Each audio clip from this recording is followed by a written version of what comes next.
ArcelorMittal est en train de fermer une à une ses usines sur le territoire de l'Union au prétexte de surcapacité de production, avec pour conséquence le licenciement direct ou indirect de milliers de salariés.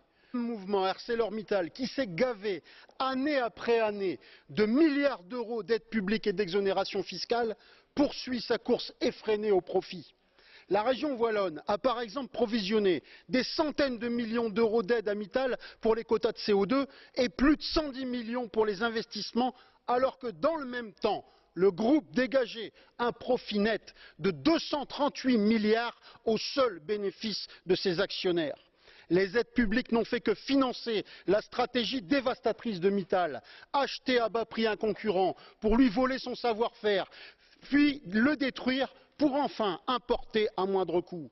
Mittal est certes un prédateur, mais ce sont les choix politiques nationaux et européens qui ont permis et financé son œuvre de prédation. Oui, c'est le résultat de vos politiques, et vos institutions restent serviles jusqu'au bout envers Mittal, parce qu'au moment où il va supprimer des emplois, vous proposez encore de lui donner des fonds publics. Alors que faire maintenant? Il y a deux solutions possibles à cette question.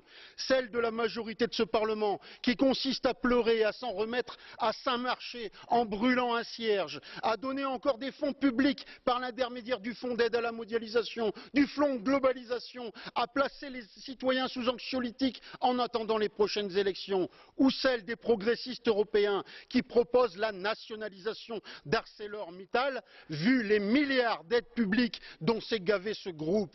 Le but, créer un groupe public sous forme de GIE européen, de sidérurgie intégrée, adossée aux laboratoires de haute technologie et de nos universités.